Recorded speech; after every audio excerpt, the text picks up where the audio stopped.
Olá, meus alunos de Santo Antônio de Pádua, destacadamente os alunos do nosso primeiro ano do ensino médio integrado. Tudo bem com vocês? Passando por aqui para um videozinho bastante rápido e emblemático sobre o chamado período pré-colonial brasileiro. O período pré-colonial brasileiro é o período situado entre a chegada de Pedro Álvares Cabral, em 1500, até a expedição de Martim Afonso de Souza, 1530 e 1532. Esse período é o chamado período pré-colonial, justamente porque não houve um trabalho de colonização.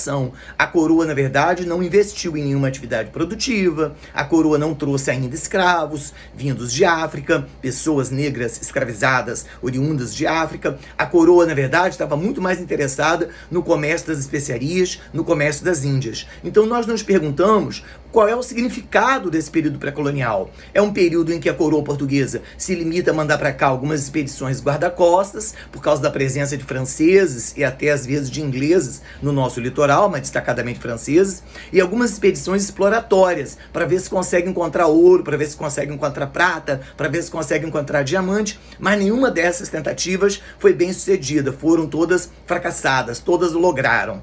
De algum modo, a coroa então começa a compreender que a riqueza possível de ser extraída era o pau-brasil, da qual uma madeira, a partir da qual se extraía uma resina de coloração vermelha que servia para a tintura de tecidos. E aí a coroa começa a estocar essa madeira em armazéns, e essa madeira serve para então fazer a resina de tecidos. E quem que vai coletar essa madeira? Quem vai extrair essa madeira? São as comunidades indígenas, os 4 grandes troncos indígenas que havia no Brasil: Tupis, Tapuias, Gés e Noruaques, destacadamente os Tupis no litoral, tanto no litoral da Bahia quanto no litoral do Rio de Janeiro e também do litoral de Pernambuco. E esses numa relação de escambo. Por que numa relação de escambo? Porque não há salário, não há pagamento em dinheiro. Os indígenas fazem o trabalho braçal e a coroa portuguesa paga com o quê? A coroa paga com pólvora, a coroa paga com facas, paga com material cortante, né? Paga com algum tipo de especiaria, às vezes algum pouquinho de sal, alguma coisa do gênero que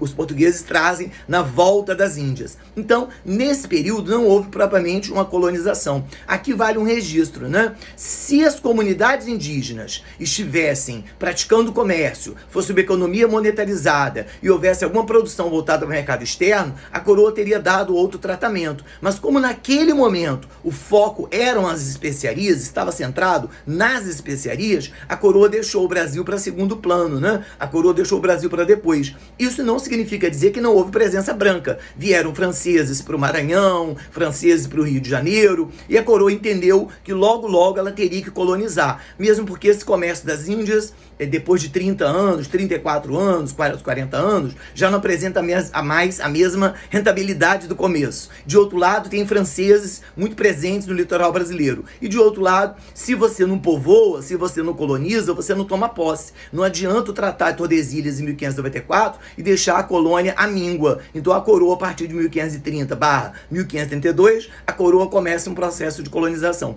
Mas nesses primeiros anos, a coroa deixou o Brasil meio que stand-by, né? Deixou o Brasil para depois. Mandou, salvo ou outro, uma expedição aqui, mas uma expedição de caráter, repito, exploratório, de caráter guarda-costas para guardar o litoral brasileiro. Mas não houve um trabalho de colonização. A discussão sobre colonização, matança de indígenas e a questão do tráfico negreiro, da escravização de pessoas negras oriundas de África Ocidental predominantemente, aí já é uma discussão para outro vídeo, tá certo, minha gente? Muito obrigado e até a próxima!